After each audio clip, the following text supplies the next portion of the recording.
আসসালামু আলাইকুম। সিরাজগঞ্জের আরো একটি নতুন ভিডিওতে জহুরুল মিডিয়ার পক্ষ থেকে স্বাগত জানাচ্ছি। আমি জহুরুল ইসলাম।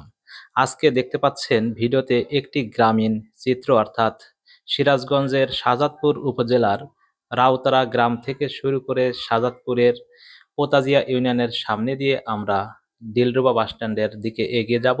আপনারা দেখতে পাবেন আশেপাশের সুন্দর সুন্দর চিত্রসমূহ। এখানে রয়েছে টিনের ঘর, কিছু দোকানপাট, কিছু খড়ের গম্বুজ, কিছু স্টুডেন্ট আছে যারা স্কুল থেকে প্রতিষ্ঠানে যাচ্ছে এবং প্রতিষ্ঠান থেকে বাড়িতে ফিরছে। সেই সাথে হাওর বা বিল এলাকার কিছু সৌন্দর্য, সবুজ গাছপালা, কেউ খড় অথবা বিচালি বিছিয়ে দিয়ে রাখছে শুকানোর জন্য।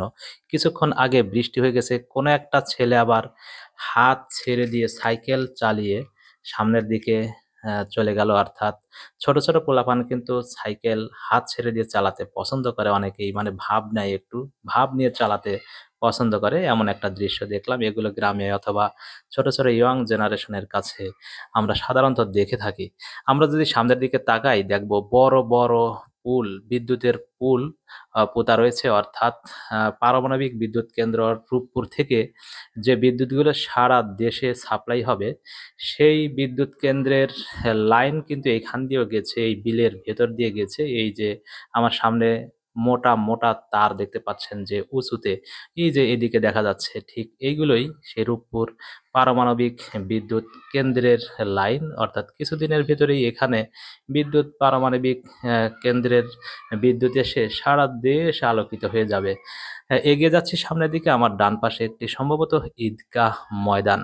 এই অঞ্চলের যারা আছেন তারা জানাবেন যে এই ঈদগাহ ময়দানটির নাম কি, অর্থাৎ এক্সাক্ট এই গ্রামের নাম কি, সেটা কমেন্ট বক্সে জানিয়ে আশেপাশের যে দর্শকবৃন্দ আছে তাদেরকে দেখার সুযোগ করে দিতে পারেন। আমার বাম পাশে আরো একটা কবরস্থান, সম্ভবত এটা।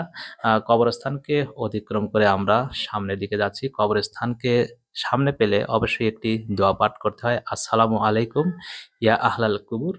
তো আমরা যেহেতু ভিডিওতে দেখলাম, কেউ ইচ্ছা হলে পাঠ করতেও পারেন, নাও করতে পারেন। একটি মুরব্বি সামনে হেঁটে যাচ্ছে। একটি বিষয় যে কিছুক্ষণ আগেই এখানে বৃষ্টি হয়ে গেছে, আর বৃষ্টি হইলে রাস্তার উপরে কিছু পানি জমাট হয়, আসলে বোঝা যায় না এটা পানি না গরুর চেনা। তো যাই হোক, যেটাই হোক, হইলো আর কি কোনো একটা।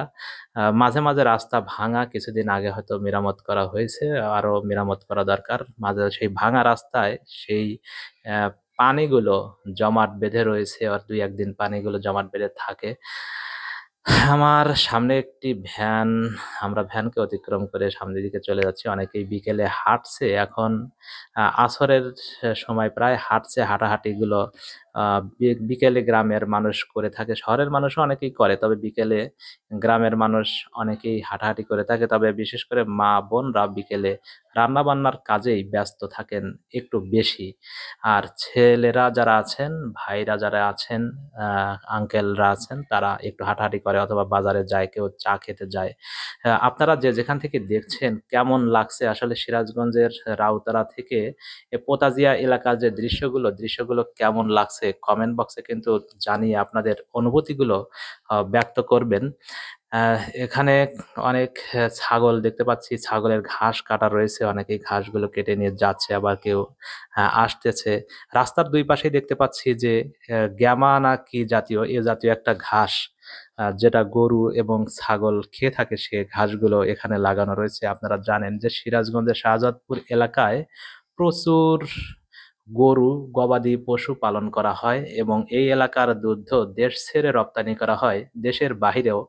যে কারণে এই এলাকার আলাদা একটা সুনাম রয়েছে। আর এই যে যে বিলগুলো দেখছেন রাস্তার দুই পাশে, এই বিলগুলোতে বর্ষার দিন ছাড়া প্রচুর পরিমাণে ঘাস উৎপাদন করা হয়। সেই ঘাস এই গবাদি পশুগুলো খেয়ে থাকে। অনেকের পরিবারই রয়েছে 100, 200, 300 পর্যন্ত গরু, এবং সেগুলো কিন্তু দেশি গরু না, উন্নত প্রজাতির গরু, যে গরুগুলোর প্রচুর পরিমাণে দুধ। এগুলো তো আসলে হাটে বাজারে বিক্রি করা সম্ভব না, কারণ এক একটা গরুই দুধ দেয় প্রায় 20 লিটার 25 লিটার করে দুধ দেয়। প্রচুর পরিমাণে দুধ উৎপাদন হয়। এবং পাশেই যে বাঘাবাড়ি মিল্ক ভিটা রয়েছে, দুধের যে মিল্ক ভিটা, সেই মিল্ক ভিটা অনেক দুধ ক্রয় করে এবং কিছু দুধ প্রাণ, ব্রাক আর এসব কোম্পানিগুলো এখান থেকে কিনে থাকে এবং তারা প্রক্রিয়াজাতকরণ করে বিভিন্ন স্থানে ছড়িয়ে দেয়।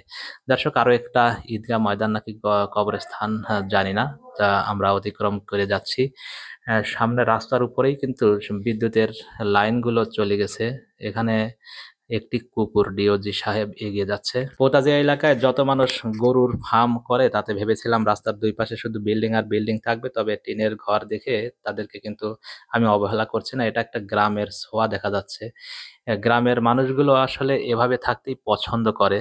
আর রাস্তার পাশে তাদের বাড়ি হবে, রাস্তার পাশ থেকে দোকানে যাতায়াত করতে পারবে সহজে। অনেক এলাকায় আছে যে রাস্তা থেকে একটু দূরে বাড়ি, তবে এই অঞ্চলে দেখলাম অধিকাংশ বাড়িগুলো রাস্তার পাশে, যেটা যাতায়াত করার জন্য একটু বেশি সুবিধাজনক। তো দর্শক, কে কোথা থেকে দেখলেন, কেমন লাগলো আমার কথায় কোনো কষ্ট পেয়ে থাকলে অবশ্যই ক্ষমা সুন্দর দৃষ্টিতে দেখবেন। আমি কাউকে ছোট করে দেখার জন্য কোনো ধরনের কথা ইচ্ছা করে বলিনি। আমার ভুল ভ্রান্তি হয়ে থাকলে ক্ষমা করবেন। সামনে সারি সারি নারকেল গাছ, অর্থাৎ যে বাড়িতেই তাকাচ্ছি শুধু নারকেল গাছ আর নারকেল গাছ। এই এলাকায় একটু নারকেল গাছ বেশি। দ্বীপ এলাকায় আমরা জানি যে নারকেল গাছ একটু বেশি জন্মে, তবে শাহজাদপুরের এই অঞ্চলেও প্রচুর নারকেল গাছ, যেটা ভালোই লাগলো। প্রত্যেক বাড়িতেই নারকেল গাছের সারি রয়েছে, দেখেন ৩, ৪টা, ৫টা করে বাড়ির সামনে নারকেল গাছ রোপণ করা রয়েছে। তো সবাই ভালো থাকবেন, সবার সুস্থতা কামনা করছি। আবারও বলে দিচ্ছি যে এই ভিডিওটি করা হয়েছিল পোতাজিয়া ইউনিয়নের ভেতর থেকে। আশেপাশের সুন্দর সুন্দর দৃশ্যগুলো আপনারা দেখলেন। আজকের মতো এখানেই বিদায়। আসসালামু আলাইকুম।